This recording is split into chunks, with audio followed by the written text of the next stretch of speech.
TV 24 news ವಾಹಿನಿಗೆ ಸ್ವಾಗತ. ದಾಂಡೇಲಿ ನಗರದ ಅಂಬೇವಾಡಿಯಲ್ಲಿ ಇರುವಂತಹ ಸರ್ಕಾರಿ ಪ್ರಥಮ ದರ್ಜೆ ಕಾಲೇಜಿನಲ್ಲಿ ಪಿಎಂ ಉಷಾ ಯೋಜನೆಯ ಆಶ್ರಯದಡಿ ಮಾಧ್ಯಮದಲ್ಲಿ ಉದ್ಯೋಗಾವಕಾಶಗಳು ಎಂಬ ಒಂದು ದಿನದ ತರಬೇತಿ ಕಾರ್ಯಾಗಾರವನ್ನು ಬುಧವಾರ ಹಮ್ಮಿಕೊಳ್ಳಲಾಯಿತು.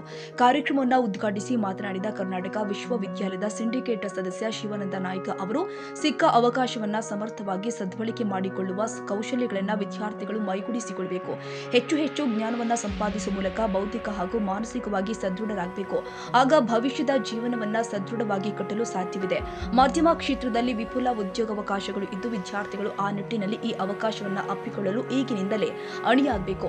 ಆ ನಿಟ್ಟಿನಲ್ಲಿ ಈ ತರಬೇತಿ ಕಾರ್ಯಾಗಾರವು ವಿದ್ಯಾರ್ಥಿಗಳ ಮುಂದಿನ ಭವಿಷ್ಯಕ್ಕೆ ಪ್ರೇರಣೆಯಾಗಲಿ ಎಂದಿದ್ದಾರೆ. ಕಾರ್ಯಕ್ರಮದಲ್ಲಿ ಮುಖ್ಯ ಅತಿಥಿಗಳಾಗಿ ಭಾಗವಹಿಸಿ ಮಾತನಾಡಿದ ಪತ್ರಕರ್ತ ಸಂದೇಶ್ ಎಸ್ ಜೈನ್, ಜಗತ್ತಲ್ಲಿ ಘನಘೋರ ಅವಘಡಗಳು, ದುರಂತಗಳು, ಅನಾಹುತಗಳು ಅವಕಾಶವನ್ನ ಮತ್ತು ಹೊಸತನಗಳನ್ನು ತೆರೆದಿಟ್ಟುಕೊಂಡು ಸಂಭವಿಸಿದೆ. ಇಡೀ ಜಗತ್ತಿಗೆ ಸಂಕಷ್ಟವನ್ನ ತಂದುಕೊಟ್ಟ ಕೊರೋನಾದಿಂದಾಗಿ ಬದುಕೆ ದುಸ್ತರದ ಸಂದರ್ಭದಲ್ಲಿಯೂ ಯೂಟ್ಯೂಬ್ ಸೇರಿ ಸಾಮಾಜಿಕ ಜಾಲತಾಣಗಳು ಸಮಾಜದ ಮುಖ್ಯ ಭೂಮಿಕೆಗೆ ಬಂದ ಪರಿಣಾಮವಾಗಿ ರಾಜ್ಯದಲ್ಲಿ ಸಹಸ್ರ ಸಂಖ್ಯೆಯಲ್ಲಿ ಜನ ಅದರಲ್ಲೇ ತಮ್ಮ ಬದುಕನ್ನು ಕಂಡುಕೊಳ್ಳುವಂತಾಗಿದೆ. ಪರಿಣಾಮವಾಗಿ ರಾಜ್ಯದಲ್ಲಿ 30,000ಕ್ಕೂ ಅಧಿಕ ಯೂಟ್ಯೂಬರ್ಗಳು ಸೃಷ್ಟಿಯಾಗಿ ತಮ್ಮದೇ ಆದ ರೀತಿಯಲ್ಲಿ ಸ್ವತಂತ್ರ ಉದ್ಯೋಗವನ್ನ ಕೈಗೊಂಡು ನೆಮ್ಮದಿಯ ಜೀವನವನ್ನ ಕಂಡುಕೊಂಡಿದ್ದಾರೆ. ದೇಶದಲ್ಲಿ ನಿರುದ್ಯೋಗ ಸಮಸ್ಯೆ ಇದೆ ಅಂತ ಅವರಿವರ ಮೇಲೆ ಬೆರಳು ತೋರಿಸೋದು ತಪ್ಪು. ಇಂದು ಬದಲಾದ ಕಾಲಘಟ್ಟದಲ್ಲಿ ನಾವಿದ್ದೀವಿ. ಅವಕಾಶಗಳು ಸಾಕಷ್ಟಿದೆ. ಅವಕಾಶವನ್ನ ಒಪ್ಪಿಕೊಳ್ಳುವ ಮತ್ತು ಅಪ್ಪಿಕೊಳ್ಳುವ ಕ್ರಿಯಾಶೀಲತೆ ಮತ್ತು ಮನಸ್ಸು ನಮ್ಮದಾಗಬೇಕಾಗಿದೆ. ಇಂದಿನ ದಿನಮಾನದಲ್ಲಿ ಸ್ವತಂತ್ರವಾಗಿ ಬದುಕು ಕಟ್ಟಿಕೊಳ್ಳಬಹುದು. ಬಹಳಷ್ಟು ಅವಕಾಶಗಳು ನಮ್ಮ ಮುಂದಿದ್ದು ಅದನ್ನ ಸಮರ್ಥವಾಗಿ ಬಳಕೆ ಮಾಡಿಕೊಳ್ಳುವ ನಿಟ್ಟಿನಲ್ಲಿ ಯುವ ಜನತೆ ಯೋಚನೆ ಮಾಡಬೇಕಾಗಿದೆ ಎಂದಿದ್ದಾರೆ.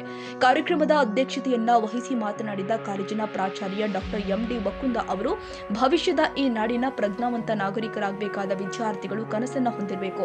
ಕನಸು ನನಸಾಗಿಸಲು ಸದಾ ಪ್ರಯತ್ನಶೀಲರಾಗಬೇಕು. ಅವಕಾಶಗಳು ಅರಸಿ ಬರಬೇಕಾದ್ರೆ ಅಂತಹ ಅವಕಾಶವನ್ನ ಪಡೆಯುವ ಅರ್ಹತೆ ನಮ್ಮಲ್ಲಿ ಇರಬೇಕು. ವಿದ್ಯಾರ್ಥಿ ಜೀವನದಲ್ಲಿ ಎಲ್ಲವನ್ನ ತಿಳಿದುಕೊಳ್ಳುವ, ಓದುವ ಸಂಸ್ಕೃತಿಯನ್ನ ಮೈಗೂಡಿಸಿಕೊಂಡಾಗ ಮಾತ್ರ ಭವಿಷ್ಯದಲ್ಲಿ ಉನ್ನತಿ ಕಟ್ಟಿಟ್ಟ ಬುತ್ತಿ ಎಂದಿದ್ದಾರೆ.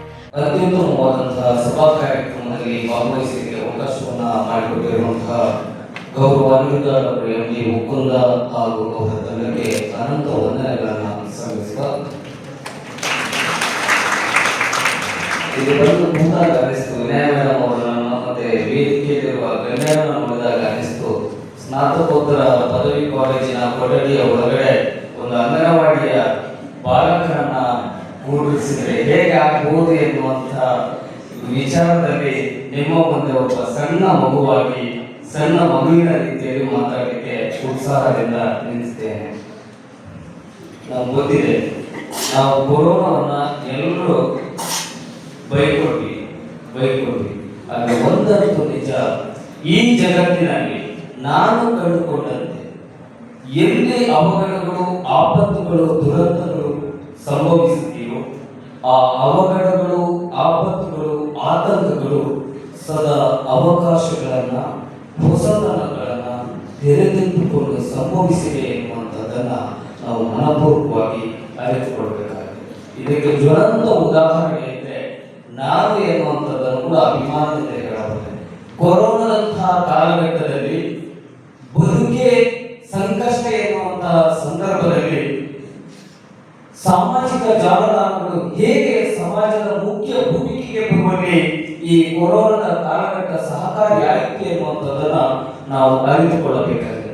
ಆ ಸಂದರ್ಭಗಳಿಂದ ಇವತ್ತು ರಾಜ್ಯದಲ್ಲಿ ಕನಿಷ್ಠ ಒಂದು 30,000ಕ್ಕಿಂತ ಹೆಚ್ಚು ಜನರು ಯೂಟ್ಯೂಬರ್ಗಳಾಗಿ ತಿಂಗಳಿಗೆ 50ರಿಂದ 1 ಲಕ್ಷ ರೂಪಾಯಿ ಆದಾಯವನ್ನು ಗಳಿಸುವ ಮೂಲಕ ಕುಟುಂಬ ನಿರ್ವಹಣೆಯಲ್ಲಿ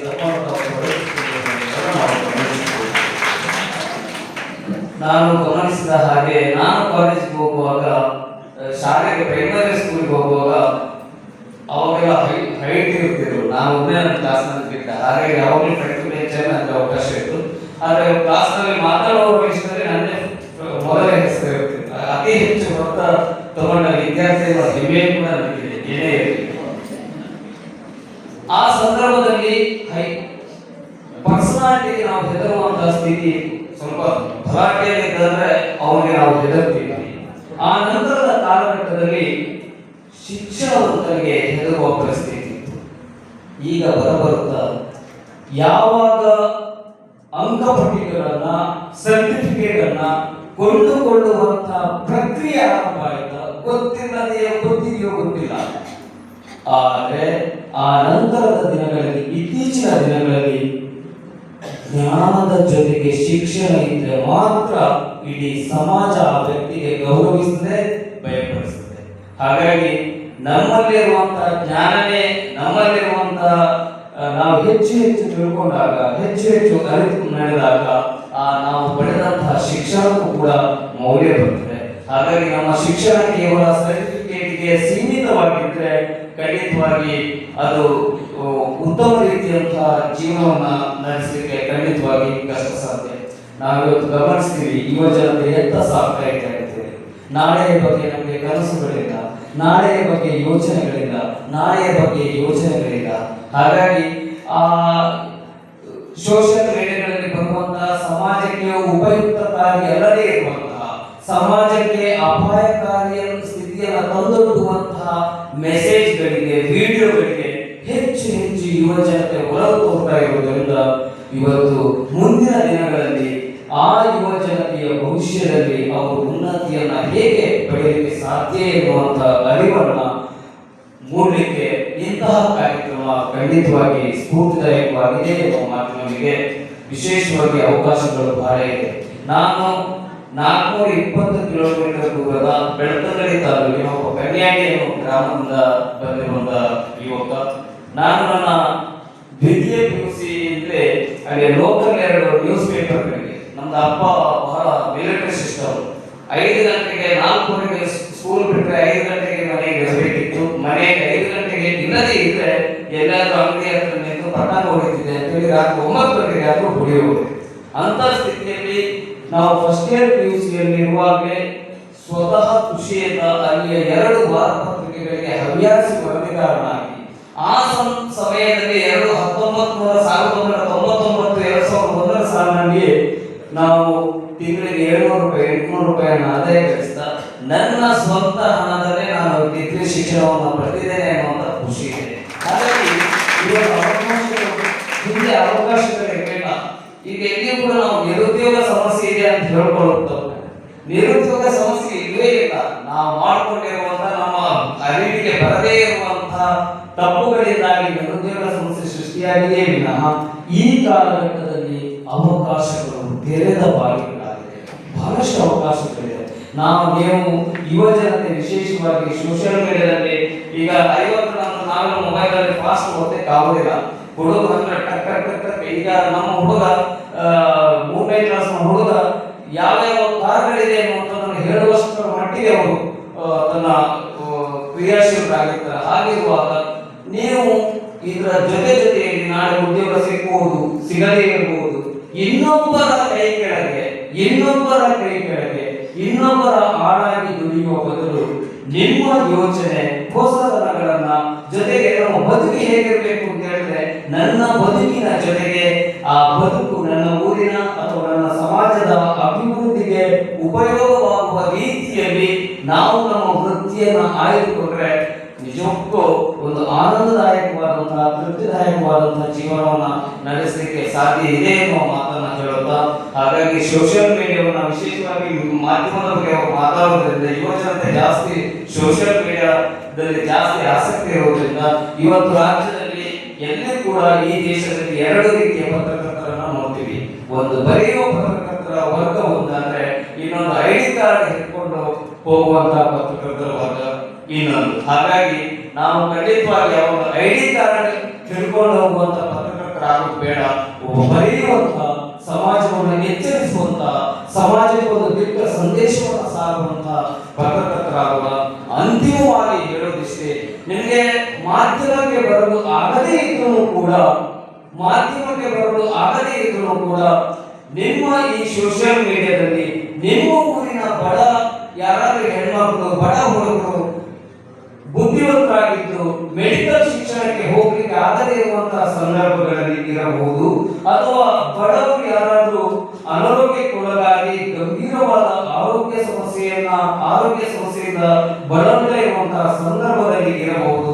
ನೀವು ನಿಮ್ಮ ಸೋಷಿಯಲ್ ಮೀಡಿಯಾದಲ್ಲಿ ಆ 2 ಕುಟುಂಬಗಳ ಕಣ್ಣೀರನ್ನು ಹೊರಿಸುವಂತಹ ಮೆಸೇಜ್ಗಳನ್ನು ಹಾಕಿದ್ರು ಕೂಡ ಒಂದು ಸಮಾಜದಲ್ಲಿ ಒಂದು ಒಳ್ಳೆಯ ನೆಮ್ಮದಿಯ ಬದುಕನ್ನ ನಡೆಸಲಿಕ್ಕೆ ಸಾಧ್ಯ ಇದೆ. ಆ ರೀತಿಯ ಜೀವನ ಕ್ರಮಗಳು ನಮ್ದಾಗಬೇಕು. ನಾನು ಬದುಕುವುದು ದೊಡ್ಡ ಸಾಧನೆ ಅಲ್ಲ, ಹೆಂಗೋ ಬದುಕಬಹುದು, ಹುಟ್ಟಿದ್ವಿ ಬದುಕ್ತೀವಿ, ನಾಳೆ ಸಾಯ್ತೀವಿ. ಆದ್ರೆ ನನ್ನ ಜೊತೆಗೆ ಇನ್ನೊಬ್ಬರ ಕಣ್ಣೀರನ್ನ ಒರೆಸಿ ನಾವು ಬದುಕನ್ನು ನಡೆಸಿದಾಗ ರಾತ್ರಿ ಮಲಗಿದ ಕೂಡಲೇ ಕೂಡ ತಕ್ಷಣ ನಿದ್ದೆ ಬರ್ತದೆ, ತಾಟಿಗೆ ಹಾಕಿದ ಕೂಡಲೇ ಅನ್ನ ಸೇರ್ತದೆ. ಆ ರೀತಿಯ ಜೀವನ ಕ್ರಮಗಳು ನಮ್ದಾಗಬೇಕು ಎನ್ನುವ ಆಶಯದೊಂದಿಗೆ ಸಾಮಾಜಿಕ ಜಾಲತಾಣಗಳನ್ನು ವಿಶೇಷವಾಗಿ ನೀವು ಮುಂದಿನ ದಿನಗಳಲ್ಲಿ ಎಲ್ಲರೂ ಇಲ್ಲಿ ಎಷ್ಟು ಹುಡುಗರಿದ್ದೀರಿ, ಬೇರೆ ಯಾವುದೇ ಸರ್ಕಾರಿ ಕಾಲೇಜುಗಳಲ್ಲಾಗಲಿ ಪ್ರೈವೇಟ್ ಕಾಲೇಜುಗಳಲ್ಲಾಗಲಿ ಇಂತಹ ಕಾರ್ಯಕ್ರಮದಲ್ಲಿ ಎಷ್ಟು ಶಿಸ್ತುಬದ್ಧವಾಗಿ ವಿದ್ಯಾರ್ಥಿಗಳು ಕೂತಿದ್ದಾರೆ ಅಥವಾ ಕೂತ್ಕೊಳ್ಳಿಕ್ಕೆ ಸಾಧ್ಯ ಅಂತ ಹೇಳಿದ್ರೆ ಡಾಕ್ಟರ್ MD ಒಪ್ಪಂದವರ ಪ್ರಾಚಾರ್ಯ ನೇತೃತ್ವದ ಈ ಎಲ್ಲ ಪ್ರಾಧ್ಯಾಪಕರ ನೇತೃತ್ವದ ಈ ಅಭಿಮಾನದಿಂದ ಅತ್ಯಂತ ಎದೆತಟ್ಟಿ ಹೇಳಬಹುದು. ಈ ನಡುವೆ ತಾವೆಲ್ಲರೂ ಕೂಡ ಮುಂದಿನ ದಿನಗಳಲ್ಲಿ ಎಲ್ಲರಿಗೆ ಕೂಡ ಜಾಬ್ ಸಿಗ್ತದೆ ಅಂತ ಹೇಳಲಿಕ್ಕೆ ಆಗೋದಿಲ್ಲ. ಎಲ್ಲರಿಗೆ ಜಾಬ್ ಕೊಟ್ಟರೆ ಮತ್ತೊಂದು ಕೊರೋನಾ ಬರ್ಬೋದು, ಹೆಚ್ಚುವರಿ ಆದ ಕೂಡ ಈ ರೀತಿ ಸಮಸ್ಯೆಗಳಾಗ್ತದೆ. ಹಾಗಾಗಿ ಉದ್ಯೋಗ ಪುರುಷ ಲಕ್ಷಣ ಅಂತ ಹೇಳಿದ್ರು, ಆದ್ರೆ ಉದ್ಯೋಗ ಸಿಗದಿದ್ದಾಗ ಇನ್ನೊಬ್ಬರ ಮೇಲೆ ಶಾಪ ಹಾಕದೆ ಇನ್ನೊಬ್ಬರ ಮೇಲೆ ಬೆರಳು ತೋರಿಸದೆ ನನ್ನ ಉದ್ಯೋಗವನ್ನು ನಾನು ಹೇಗೆ ಮಾಡಬಹುದು ಎನ್ನುವಂತಹ ಕ್ರಿಯಾಶೀಲತೆ, ನನ್ನ ಊರಿನ ಪ್ರದೇಶದ ವ್ಯವಸ್ಥೆ ಮತ್ತೆ ನನ್ನ ತಾಕತ್ತು, ನನ್ನ ಶ್ರಮ, ನನ್ನ ಆರ್ಥಿಕ ಪರಿಸ್ಥಿತಿಯನ್ನು ನೋಡಿಕೊಂಡು ನೀವು ನಿಮ್ಮ ತಂದೆ ತಾಯಿಯ ಜೊತೆಗೆ ಬದುಕನ್ನ ಕಟ್ಟಿಕೊಳ್ಳುವ ನಿಟ್ಟಿನಲ್ಲಿ ಈ ಸಾಮಾಜಿಕ ಜಾಲತಾಣವನ್ನ ವಿಶೇಷವಾಗಿ ಮಾಧ್ಯಮವನ್ನು ಪ್ರೆಸ್ ರಿಪೋರ್ಟ್ ಅಂತ ಹೇಳಿದ್ರು ಕೂಡ ಅಥವಾ ಪತ್ರಕರ್ತೆ ಮಾಧ್ಯಮ ಅಂತ ಹೇಳಿದ್ರು ಕೂಡ ಕೇವಲ ಪತ್ರಿಕೆ ಅಥವಾ ಟಿವಿ ಮಾಧ್ಯಮ ಅಷ್ಟೇ ಅಲ್ಲ, ಎಲ್ಲ ರೀತಿಯಲ್ಲಿ ಕೂಡ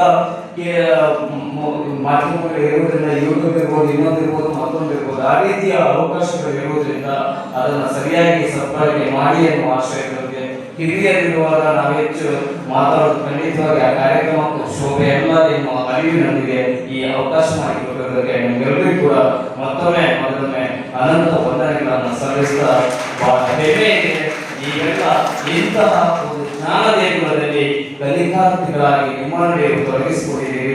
ಕೇವಲ ಶಿಕ್ಷಣ ಮಾತ್ರವಲ್ಲ, ನಿಮ್ಮ ಬದುಕಿನ ಶಿಕ್ಷಣ, ನಿಮ್ಮ ಮುಂದಿನ ಜೀವನದ ಉನ್ನತಿಗೆ ಪ್ರೇರಣೆ ಕೊಡುವಂತಹ, ಸ್ಫೂರ್ತಿ ಕೊಡುವಂತಹ ಶೈಕ್ಷಣಿಕ ಪಠ್ಯೇತರ ಚಟುವಟಿಕೆಗಳು ಇಲ್ಲಿ ನಡೆಯುತ್ತಿರುವುದರಿಂದ ನಿಜಕ್ಕೂ ನಮ್ಮ ನಾಡಿನ ಹೆಮ್ಮೆಯ ಜ್ಞಾನ ದೇಗುಲ ಎಂಬ ಮಾತಿನೊಂದಿಗೆ ಅವಕಾಶಕ್ಕಾಗಿ ವಂದನೆಗಳು. Thank you. ನಿತ್ಯ ನಿರಂತರ ಆಕ್ರಮಣಕ್ಕೆ ತುತ್ತಾದ ಬಲಿ ಪಶುಗಳನ್ನ ನೋಡ್ಬೇಕಾಗ್ತದೆ. ಆದರೆ ಹೆದರಬೇಡಿ, ತುಂಬಾ ದೊಡ್ಡ ವಿದ್ವಾಂಸರು, ಬಹಳ ತಿಳುವಳಿಕೆ ಇರುವಂಥವರು ಬಂದು ಇವತ್ತು ನಿಮಗೆ ನಿಮ್ಮ ಉದ್ಯೋಗ ಅವಕಾಶಗಳ ಬಗ್ಗೆ ಅವಕಾಶವನ್ನು ತಿಳಿಸಿಕೊಡೋರಿದ್ದಾರೆ. ವಿಶೇಷವಾಗಿ ಗೆಳೆಯ ಶಿವಾನಂದ ನಾಯ್ಕ ಅವರು, ನಮ್ಮ ಸಂದೇಶ್ ಜೈನ್ ಅವರು ನಿಮ್ಮ ಅಂತರಂಗದಲ್ಲಿ ಉದ್ಯೋಗವನ್ನು ಹಿಡಿಯಲಿಕ್ಕೆ ನಾವೇ ಪ್ರಯತ್ನ ಮಾಡಬೇಕು ಅನ್ನುವಂಥ ಒಂದು ಅರಿವನ್ನು ಬಿತ್ತಿದ್ದಾರೆ. ಅವರಿಗೆ ನಿಮ್ಮೆಲ್ಲರ ವತಿಯಿಂದ ತುಂಬ ಪ್ರೀತಿಯ ಗೌರವದ ನಮಸ್ಕಾರಗಳನ್ನು ಸಲ್ಲಿಸ್ತೇನೆ. ನಾನು ಅವರು ಹೇಳಿದ್ದು ಬಹಳ ಮುಖ್ಯವಾದ ಮಾತು ಏನಂದ್ರೆ, ಕನಸು ಕನಸು ಕನಸು ಕನಸು ಕನಸುಗಳಿಲ್ಲದ ಬದುಕು ಬದುಕೇ ಅಲ್ಲ. ಪ್ರಾಣಿಗಳಿಗೂ ನಮಗೂ ಒಂದೇ ವ್ಯತ್ಯಾಸ, ಪ್ರಾಣಿಗಳಿಗೆ ಕನಸು ಬೀಳೋದಿಲ್ಲ. ನಿಮಗೂ ಕನಸು ಬೀಳದೆ ಹೋದ್ರೆ ನೀವು ಕೂಡ ಪ್ರಾಣಿಗಳಿಗೆ ಅಥವಾ ಎಂತ ಕನಸು, ಬಹಳ ಸರಿಯಾಗಿ ಹೇಳಿದ್ರು, ತಿರುಕನ ಕನಸು ಆಗಬಾರ್ದು. ನಮ್ಮ ಬದುಕು ತಿರುಕನ ಕನಸು ಆಗಬಾರ್ದು. ಕನಸನ್ನು ಕಾಣಬೇಕು ಮತ್ತು ಆ ಕನಸನ್ನು ಈಡೇರಿಸಿಕೊಳ್ಳಬೇಕು ಅನ್ನುವಂಥ ಬಹಳ ಉತ್ತಮವಾದ ಸಂದೇಶವನ್ನು ನಿಮಗೂ ಮುಗಿಸಿದ್ದಾರೆ. ನಾನು ಮುಖ್ಯವಾಗಿ BCA ಅಂತಿಮ ವರ್ಷದ ವಿದ್ಯಾರ್ಥಿನಿಯರು, ಅದರಲ್ಲಿ ಕೆಲವು ವಿದ್ಯಾರ್ಥಿನಿಯರು, ನಮ್ಮೆಲ್ಲರಿಗೂ ಅನುಕೂಲವಾಗುವಂತ ಒಂದು ಅದ್ಭುತ ವೆಬ್ಸೈಟ್ ಅನ್ನ ಇವತ್ತು ಆರಂಭ ಮಾಡಿದ್ದಕ್ಕಾಗಿ ನಿಮ್ಮೆಲ್ಲರ ಪರವಾಗಿ ಆ ಮಕ್ಕಳಿಗೆ ನನ್ನ ಹೃದಯಪೂರ್ವಕವಾದ ಧನ್ಯವಾದಗಳನ್ನು, ಅಭಿನಂದನೆಗಳನ್ನು ಸಲ್ಲಿಸುತ್ತೇನೆ. ನಮ್ಮಲ್ಲಿ ಹಿರಿಯರಾದ ಬೆಳಗ್ಗೆ ಸರ್ ಇದ್ದಾರೆ. ಅವ್ರು ನೋಡಿದ ಕೂಡಲೇ ಸ್ವಾನುಭವದ ಮೂಲಕ ಕೆಲವು ವಿಚಾರಗಳನ್ನು ಹೇಳ್ತಾ ಇದ್ರು. ನಮ್ಮ ಗೆಳೆಯರು ನಮಗೂ ನೆನಪಾಯಿತು. ಅವರು ಆಕಾಶವಾಣಿ ನಿರ್ದೇಶಕರಾಗಿದ್ದರು. ನಾವೆಲ್ಲ ಡಿಗ್ರಿ ಓದ್ತಾ ಇದ್ವಿ, MA ಓದ್ತಾ ಇದ್ವಿ. ಆಕಾಶವಾಣಿ ಅಂದ್ರೆ ನಮಗೆ 3 ತಿಂಗಳಿಗೊಮ್ಮೆ 6 ತಿಂಗಳಿಗೊಮ್ಮೆ ಒಂದಿಷ್ಟು ದುಡ್ಡು ಕೊಡುವ ಇಲ್ಲಿ ಪ್ರತಿ 6 ತಿಂಗಳಿಗೆ ಮಾತ್ರ ಅವಕಾಶ. ಆ 6 ತಿಂಗಳಿಗೆ ನಾವು ಕಾಯ್ತಾ ಇದ್ದೀವಿ. ಹೋಗುದು ಒಂದು ಯಾವುದೋ ಯುವವಾಹಿನಿ ಕಾರ್ಯಕ್ರಮವನ್ನು ಮಾಡುವಂಥದ್ದು. ಬಹುಶಃ ಸರಿ ನೆನಪನೇ ಇಲ್ಲ, ನಾನು ಬೀದಿ ಕಾಮಣ್ಣರ ಹಾವಳಿ ಅಂತ ಹೇಳಿ ಒಂದು ಕಾರ್ಯಕ್ರಮ ಮಾಡಿದ್ದೆ. ಅಲ್ಲಿ ನಿಜವಾಗಿಯೂ ವಿದ್ಯಾರ್ಥಿಗಳು ಯಾಕೆ ವಿದ್ಯಾರ್ಥಿಗಳಿಗೆ ಚುಡಾಯಿಸ್ತಾರೆ ಅನ್ನುವ ಬೀದಿ ಕಾಮಣ್ಣರು ಅಂತ ಪ್ರಸಿದ್ಧ ಇರ್ತಿದ್ರಲ್ಲ, ಅವರದೇ ಸಂದರ್ಶನ ಮಾಡಿದ್ದೆ. ಅವರೇನು ಹೇಳ್ತಾರೆ, ವಿದ್ಯಾರ್ಥಿನಿಯರಿಗೆ ಕೇಳ್ತಿರ್ತಾರೆ ಕ್ವಶನ್ಸ್, ಏನಕ್ಕಮ್ಮ ನಿಮಗೆ ಇದು ಅಸಹ್ಯ ಅಲ್ವಾ ಈಗ ಅಂತ ಹೇಳಿ. ಇಲ್ಲ ಸರ್, ಸ್ವಲ್ಪ ಹೃದಯಪೂರ್ವಕವಾಗಿ ಮನಸ್ಸಿಗೆ ನಾಟಕಂಗಿದ್ರೆ ಏನು ತೊಂದರೆ ಇಲ್ಲ, ಖುಷಿನೇ ಆಗ್ತದೆ. ಈ ಬಗೆಯ ಒಬ್ಬ ಸೈಕಾಲಜಿಸ್ಟ್ ಕ್ವಶನ್ ಕೇಳಿದ್ವಿ, ಯಾಕೆ ಇವರು ಹೀಗೆ ವರ್ತಿಸ್ತಾರೆ ಮಕ್ಕಳು ಅಂತ ಹೇಳಿ. ಅವಾಗ ಅವರು ಕೂಡ ಈ ವಯಸ್ಸಿನ ಒಂದು ಸಹಜವಾದ ಇದು, ಆದರೆ ಆರೋಗ್ಯವಂತ ಮತ್ತು ಅನಾರೋಗ್ಯವಂತ, ಶ್ಲೀಲ ಮತ್ತು ಅಶ್ಲೀಲತೆಯ ನಡುವಿನ ಅಂತರವನ್ನು ಕಾಪಾಡ್ಕೊಂಡು ಬಿಟ್ರೆ ಅದೊಂದು ತುಂಬಾ ಆರೋಗ್ಯಪೂರ್ಣವಾದ ಪ್ರಕ್ರಿಯೆ. ಈ ಸಮಾಜದ ಒಳಗಡೆ ಗಂಡು ಹೆಣ್ಣು ಆರೋಗ್ಯಪೂರ್ಣವಾಗಿ ಬದುಕಲಿಕ್ಕೆ ಬೇಕಾದ ಪ್ರಕ್ರಿಯೆ ಅಂತ ಹೇಳಿದ್ರು. ಹೀಗಾಗಿ ಇವತ್ತು ನಮಗೆ ಎಷ್ಟೆಲ್ಲ ಅವಕಾಶಗಳಿದೆ ವಿದ್ಯಾರ್ಥಿಗಳಾಗಿರುವ ನೀವು ಕೂಡ ಯುವವಾಹಿನಿ ಅಂತದನ್ನು ಸದುಪಯೋಗ ಪಡಿಸಿಕೊಳ್ಳಿ ಎನ್ನುವ ಕಾರಣಕ್ಕಾಗಿ ಈ ಮಾತನ್ನ ನಾನು ಗಮನಕ್ಕೆ ತರಲಿಕ್ಕೆ ಬಯಸಿದೆ. ಸ್ನೇಹಿತರೆ, ಒಂದು ಮಾತಂತೂ ನೆನಪಿಡಿ, ನಿನ್ನೆ ಎಲ್ಲರೂ ಹೇಳಿದ ಒಂದು ಮಾತು, ಆರ್ಥಿಕವಾದ ಭದ್ರತೆಯನ್ನು ನೀವು ಗಂಡಸರೇರಿ, ಉದ್ಯೋಗ ಪುರುಷ ಲಕ್ಷಣ, ಉದ್ಯೋಗ ಮನುಜ ಲಕ್ಷಣ ಎಲ್ಲ ಆಯಿತು. ಆದರೆ ಆರ್ಥಿಕವಾದ ಭದ್ರತೆ ಲಭ್ಯವಾಗದೆ ಹೋದರೆ ಶೋಷಣೆಯೂ ಆರಂಭ, ಅಪಮಾನವೂ ಆರಂಭ.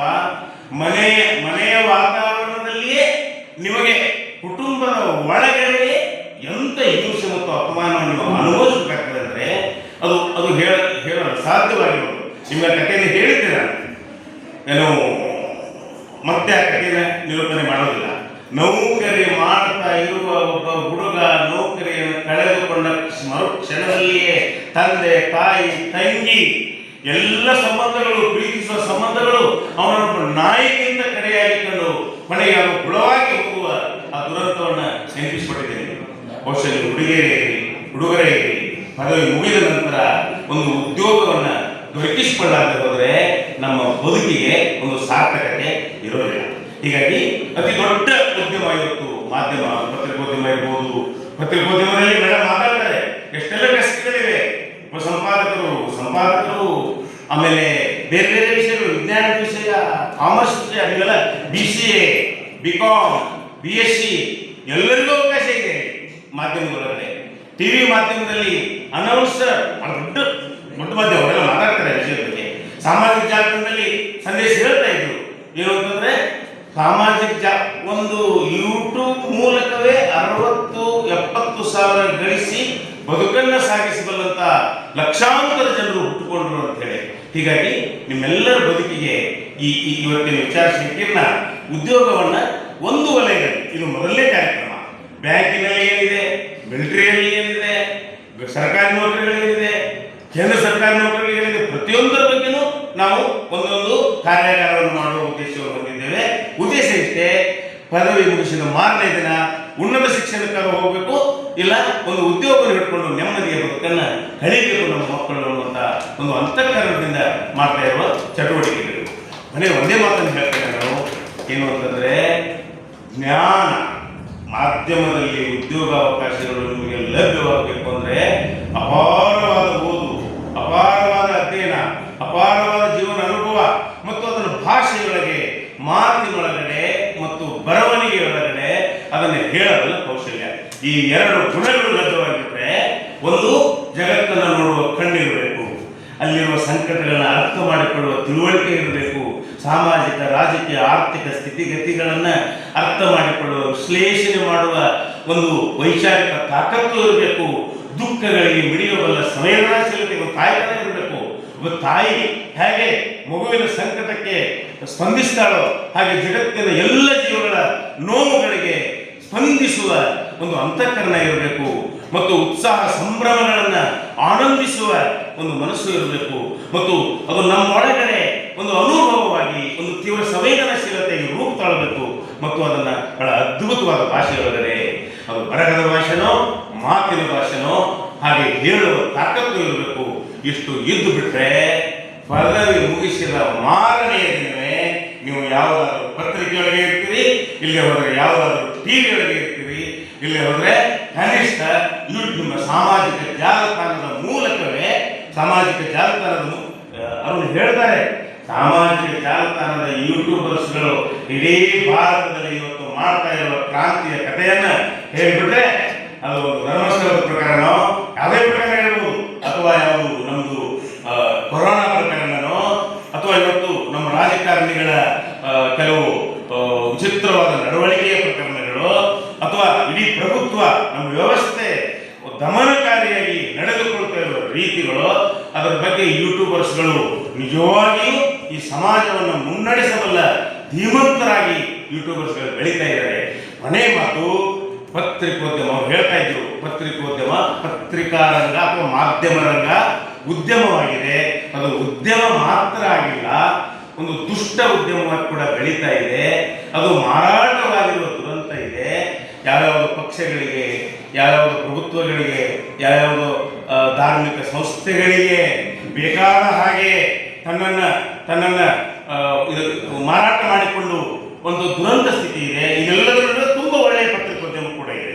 ಹೀಗಾಗಿ ನೀವು ಪತ್ರಿಕೋದ್ಯಮಕ್ಕೆ ನೌಕರಿಗೆ ಹೋಗುವ ಒಂದು ಜವಾಬ್ದಾರಿ ಆದರೆ ಪತ್ರಿಕೋದ್ಯಮವನ್ನು ಜನಪರವಾಗಿ ಬದುಕಿಸುವ ಸಂದೇಶ ಹೇಳ್ತಾ ಇದ್ರಲ್ಲ, ಏನದು ಕೊರಳಲ್ಲಿ ಐಡಿ ಕಾರ್ಡ್ ಇಟ್ಟುಕೊಳ್ಳುವ ಪತ್ರಿಕೋದ್ಯಮ ಅಲ್ಲ, ಸಮಾಜದ ದುಃಖ ಸಂಕಟಗಳಿಗೆ ಸ್ಪಂದಿಸಿ, ಒಂದು ಅನ್ಯಾಯಗಳಿಗೆ ಸ್ಪಂದಿಸಿ, ಒಂದು ಸಮಾನತೆಯ, ಭ್ರಾತೃತ್ವದ, ಸೌಹಾರ್ದತೆಯ ಮತ್ತು ಜೀವಪರವಾದ ಮಾನವೀಯ ಸಮಾಜವನ್ನು ನಿರ್ಮಾಣ ಮಾಡುವ ಪತ್ರಿಕೋದ್ಯಮದ ಕೆಲಸ ಕೂಡ ಇದೆ. ಕಾರ್ಯ ಅಂದರೆ ಒಂದು ಹೊಟ್ಟೆ ತುಂಬಿಕೊಳ್ಳುವ ಕೆಲಸ, ಇನ್ನೊಂದು ನನ್ನ ಸಮಾಜವನ್ನು ಆರೋಗ್ಯಪೂರ್ಣ ಸಮಾಜವನ್ನಾಗಿ ರಕ್ಷಿಸಿಕೊಂಡು ಹೋಗುವ ಕೆಲಸ. ಆ ಎರಡೂ ಕೆಲಸಕ್ಕೆ ನೀವು ಒಂದು ದಿನದ ಈ ತರಬೇತಿಯ ಮೂಲಕ ಸಿದ್ಧರಾಗಬೇಕು. ಮತ್ತೆ ಹೇಳ್ತಾ ಇದ್ದೇನೆ, ನಿಮಗೆ ಒತ್ತಾಯ ಮಾಡ್ತಾ ಇದ್ದೇವೆ. ನಿಮಗೆ ಕೂಡಲಿಕ್ಕೆ ಕಷ್ಟ ಆಗ್ತದೆ, ಕೇಳಲಿಕ್ಕೆ ಕಷ್ಟ ಆಗ್ತದೆ. ಈ ಕಷ್ಟವನ್ನು ತೆಗೆದುಕೊಳ್ಳದೆ ಹೋದರೆ ಪದವಿ ಮುಗಿಯುವುದರೊಳಗಾಗಿ ಜ್ಞಾನವನ್ನು ಸಂಪಾದಿಸುವ, ಬದುಕಿನ ನೆಲೆಗಟ್ಟುಗಳನ್ನು ಭದ್ರಪಡಿಸಿಕೊಳ್ಳುವ ಸಲುವಾಗಿ ಕೇಳುವ, ಚಿಂತಿಸುವ, ಬರೆಯುವ ಒಂದು ತಾಕತ್ತನ್ನು ನೀವು ಪಡ್ಕೊಳ್ಳಾಗದೆ ಹೋದರೆ, ಹೇಳಿದಲ್ಲ ಏನದು ಹೂವಾಗಿ ನೀವು ಅರಳೋದಿಲ್ಲ. ಇಡೀ ಸಮಾಜದ ಕಣ್ಣಲ್ಲಿ, ಮನೆಯ ಕಣ್ಣಲ್ಲಿ ಹುಳವಾಗಿ ಗೋಚರಿಸ್ತಾ ಇರ್ತೀರಾ, ನಾಶವಾಗಿ ಹೋಗ್ತೀರಾ. ನೀವೆಲ್ಲ ಹೂವಾಗಿ ಅರಳಲಿ ಅಂತ ಹಾರೈಸ್ತಾ ನನ್ನ ಮಾತು ಮುಗಿಸ್ತೇನೆ. ಧನ್ಯವಾದ. ಕಾಲೇಜಿನ ಪ್ರಾಚಾರ್ಯರು ಆದ ಡಾಕ್ಟರ್ ಎಂಡಿ ವಕುಂದ ಅವರ ಮಾರ್ಗದರ್ಶನದಲ್ಲಿ ಕಾಲೇಜಿನ ವಿದ್ಯಾರ್ಥಿಗಳು ಸಿದ್ಧಪಡಿಸಿದ ಕಾಲೇಜಿನ ವೆಬ್ಸೈಟ್ ಅನ್ನು ಅನಾವರಣಗೊಳಿಸಲಾಗಿದೆ. ವೇದಿಕೆಯಲ್ಲಿ ಧಾರವಾಡದ ಆಕಾಶವಾಣಿಯ ನಿವೃತ್ತ ನಿರ್ದೇಶಕ ಸಿಯು ಬೆಳ್ಳಕ್ಕಿ, ಧಾರವಾಡದ ಪ್ರಜಾವಾಣಿ ಪತ್ರಿಕೆಯ ಮುಖ್ಯ ಉಪಸಂಪಾದಕಿ ಸಿಜಿ ಮಂದಾಕಿನಿ, ಪ್ರಾಧ್ಯಾಪಕ ಡಾಕ್ಟರ್ ಅರುಣ್ ಜೋಳದ ಕೂಡ್ಲಗಿ ಉಪಸ್ಥಿತರಿದ್ದರು. ವರ್ಷಾ ಕೋಲೆ ಪ್ರಾರ್ಥಿಸಿದ ಕಾರ್ಯಕ್ರಮಕ್ಕೆ ಪ್ರಾಧ್ಯಾಪಕ ಮನೋಹರ್ ಹುಡಕ್ ಚಂಚಿ ಸ್ವಾಗತ ಮಾಡಿದರೆ, ಪ್ರಾಧ್ಯಾಪಕಿ ನಿಶಾತ್ ಶರೀಫ್ ಅತಿಥಿಗಳನ್ನ ಪರಿಚಯಿಸಿ ತನ್ನ ಸಂದೇಶವನ್ನ ವಾಚಿಸಿದ್ರು. ಐಕ್ಯೂಎಸ್ಸಿ ಸಂಚಾಲಕಿ ತಸ್ಲೀಮಾ ಜೋರುಂ ವಂದಿಸಿದ್ರು. ಉಪನ್ಯಾಸಕ ಉಮೇಶ್ ಗೌಡ ಪಾಟೀಲ್ ಕಾರ್ಯಕ್ರಮವನ್ನು ನಿರೂಪಿಸಿದ್ರು. ಸಭಾ ಕಾರ್ಯಕ್ರಮದ ಮುಗಿದ ಬಳಿಕ ಧಾರವಾಡದ ಆಕಾಶವಾಣಿಯ ನಿವೃತ್ತ ನಿರ್ದೇಶಕ ಸಿಯು ಬೆಳ್ಳಕ್ಕಿ ಅವರಿಂದ ಮಾಧ್ಯಮದಲ್ಲಿ ಉದ್ಯೋಗಾವಕಾಶಗಳು, ಪೂರ್ವ ಸಿದ್ಧತೆಯ ಬಗ್ಗೆ ಧಾರವಾಡದ ಪ್ರಜಾವಾಣಿಯ ಮುಖ್ಯ ಉಪಸಂಪಾದಕಿ ಸಿಜಿ ಮಂದಾಕಿನಿ ಅವರಿಂದ ಪತ್ರಿಕಾ ಮಾಧ್ಯಮದಲ್ಲಿ ಉದ್ಯೋಗಾವಕಾಶಗಳು ಹಾಗೂ ಗುಲ್ಬರ್ಗದ ಡಾಕ್ಟರ್ ಬಿಎಂ ಅಂಬೇಡ್ಕರ್ ಕಾಲೇಜಿನ ಪ್ರಾಧ್ಯಾಪಕ ಡಾಕ್ಟರ್ ಅರುಣ್ ಜೋಳದ ಕೂಡ್ಲಿಗಿ ಅವರಿಂದ ಸಾಮಾಜಿಕ ಜಾಲತಾಣದಲ್ಲಿ ಉದ್ಯೋಗಾವಕಾಶಗಳು ಎಂಬ ವಿಚಾರದ ಬಗ್ಗೆ ಉಪನ್ಯಾಸ ಜರುಗಿದೆ. ತರಬೇತಿ ಕಾರ್ಯಾಗಾರದಲ್ಲಿ ವಿದ್ಯಾರ್ಥಿಗಳು ಉತ್ಸಾಹದಿಂದ ಭಾಗವಹಿಸಿದ್ರು. ಕ್ಯಾಮರಾಮ್ಯಾನ್ ಲತೇಶ್ ಚಾಟ್ಲಾ ಜೊತೆ ಸರ್ಪರಾಜ ಶೇಖ್, ಟಿವಿ 24 ಕನ್ನಡ, ದಾಂಡೇಲಿ.